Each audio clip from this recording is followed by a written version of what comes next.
sa abogado ni Inday Sara, in-interview siya noong nakaraan kasi parang lumalabas ito yung tagapagsalita ni Inday Sara patungkol sa mga kasong kinakarap niya, yung impeachment na yan. Hindi na kasi masyado nagsasalita si Inday Sara, which is good. Tama yan. Hindi na dapat talaga nagsasalita si Inday Sara. Kalma ka na. Oo, napakaganda nung survey mo. Lamang na lamang ka na naman kay Bongbong.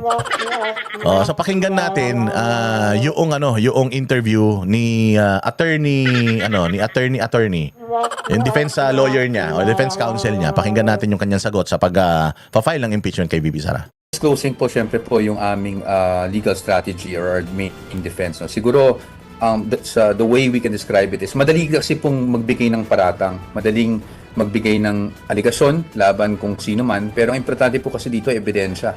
And sa paniniwala namin, nagkukulang po pagdating sa konkretong ebidensya yung mga aligasyon, and that is something that we would like to prove during the course of the trial. Pero kung sakali pong matuloy po sa impeachment trial, ay pupunta naman po, dadalo naman po si VP Sara, no? Kung kinakailangan po, syempre po bilang mga abogado, we will be the ones to evaluate as the developments come, and kami naman po ang mag-a-advise sa ating Vice Presidente kung sa tingin namin na kailangan niya ang dumalo. Pero alam din po natin, attorney, na kapag ganito naman na impeachment cases, numbers game po ito eh. Do you expect a different result? Ba, it's a tama yung tinanong nito ni sino ba to, yung reporter sa Malacanang yan eh. Tama yung tanong niya. This is a numbers game. So politika ito. So tama rin sinabi ni sir na there is no point in attending dito. Para sa akin there's no point in attending here kasi nga politika yan. Whether masagot mo sila ng tama, masagot mo sila ng mga ebidensya, ano na yan? Pagka nag-usap-usap yung mga congressman na yan, na i-impeach ka ng mga yan, regardless. So because it's a numbers game. Kung sino yung nasa liderato, lamang yan. Kaya nga ako, sa tingin ba ninyo, mai-impeach si VP Sara? The likelihood of VP Sara being impeached again in the Congress, again, hindi siya na-impeach nung una kasi nga, mali yung proseso nila. Pero dyan sa Kongreso na ma-impeach ulit si VP Sara, the likelihood, mataas talaga. Bakit? Mataas talaga yun. Dahil dahil kalaban si Inday Sara and lahat ng mga nangyayaring ito, nakatuon na yan sa 2028 election. And dalawa na lang naman yung paraan para si Inday Sara mawala sa equation. Pauna, itong impeachment, tsaka after nitong impeachment, syempre pag na-impeach ka kasi, wala ka ng hindi ka na pwedeng tumakbo.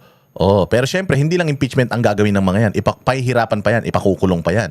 So andyan na yung mga plunder cases niyan sa ombudsman. Pero impeachment at saka patayin mo yung tao. Yun lang. Para mawala talaga siya sa equation. Hindi naman nila kayang patayin yan. Kasi pag pinatay nila yan, obvious naman kung sinong papatay dyan. Di mas lalo silang, natatandaan nyo yung nangyari kay Ninoy. Kita ninyo, nung may nangyaring masama kay Ninoy, hindi ba napatalsik sila sa kapangyarihan? Pwedeng mangyari yan sa kanila at baka hindi na sila makarecover talaga. Kasi kung titingnan mo dito yung political future ng pamilya nila, may mga batang, mga politiko sila eh. So mamamatay yung kanilang pangarap sa politika sa national kapag ginawa nila yan. So malabong-malabo yan. So itong impeachment talaga yung pinaka gagamitin nila to remove Inday Sara sa equation. Because pag ito si Inday Sara nakalusot dito, wala na magpa-file ng impeachment sa 2027, wala na. Positioning na yan. It's now or never. 2026 yung pinakamalupit na panahon. Ang pagkakataon, it's now or never. Pag ito tumagos ng 2027 at si Inday Sara pa din ang Vice President ng Pilipinas, tapos na boxing. By 2027, parang presidente na si Inday niyan. Lahat ng mga campaign funders, lahat ng mga oligarchs, lahat yan pupunta na doon sa pinaka may pag-asang manalo sa 2028. Hindi na sila mag-i-invest doon sa sa kandidato na alam nilang putang ina magsasayang lang sila ng pera at hindi sila makaka-ROI. It's either wag na silang magpondo para hindi sila mapag-initan or kung papayag yung pinakamalakas na kandidato na tumanggap ng pondo sa kanila para sa kampanya ng 2028, doon sila. Hindi na yan susugal sa mga mahihina. Pucha, magsasayang sila ng pera eh.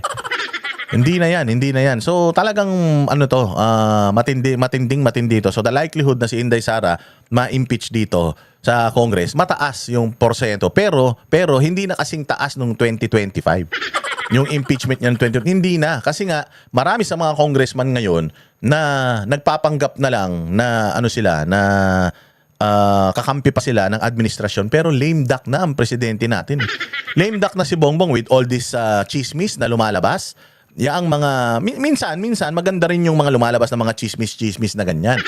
Hindi humihinto yung mga lumalabas na mga kababuyan nila, maganda rin yan. Bakit? Kasi kung ako kandidato, gusto ko ba na itaas ang kamay ko ng tsumutsupa? Diba hindi? Gusto ko ba na itaas yung kamay ko ng kandidato na nagpapatira sa tumbong? Diba? Gusto ko ba itaas yung kamay ko ng isang kandidato na adik? So ayaw ko rin. So maganda rin yung mga ginagawa nila na paglalabas na yan. It's just that ayaw lang natin na masyado tayong tumambay dyan. Alam na natin yan. Okay yan. Pero gusto natin, focus na tayo dito sa totoong issue ng bayan. This time around, kumpara po nung naunang impeachment na inihain sa Kongreso? Well, to be honest po, no, we don't want to speculate on the numbers. Of course, hindi yun naman ako magsisinungaling sa inyo. Definitely, yung numbers will come into play because as we all know, impeachment is both political and legal. So pagdating naman po sa numero, we really don't want to speculate at this point. Ang trabaho lang po ng legal team is to present the best defense we can for the Vice President and give the benefit of the doubt sa ating mga representatives and even kung umabot man to sa Senate, to our senator judges to decide based on the evidence. Same legal team po ang hahawak ng kaso ni VP Sara, sir?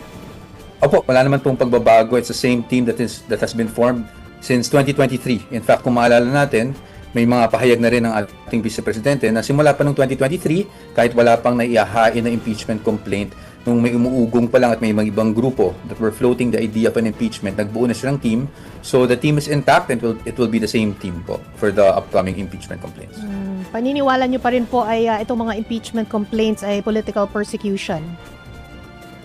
Alam nyo, pagdating sa political persecution, kami po bilang sa legal team, we're really concerned more of presenting a strong defense for the Vice President. Pagdating sa political persecution, nagmamasid naman po ang taong bayan, iwan na lang po natin siguro sa taong bayan. Yan, political persecution. We also believe that it is a political persecution. Again guys, I hope you understand na na kaming mga banateros, hindi nyo kami kalaban ha. Kami ay kakampi ninyo sa lahat para lang mapaganda ang bayang Pilipinas ha. So wag nyo na lang kaming utusan kung ano yung mga namin, mga dapat naming pag-usapan.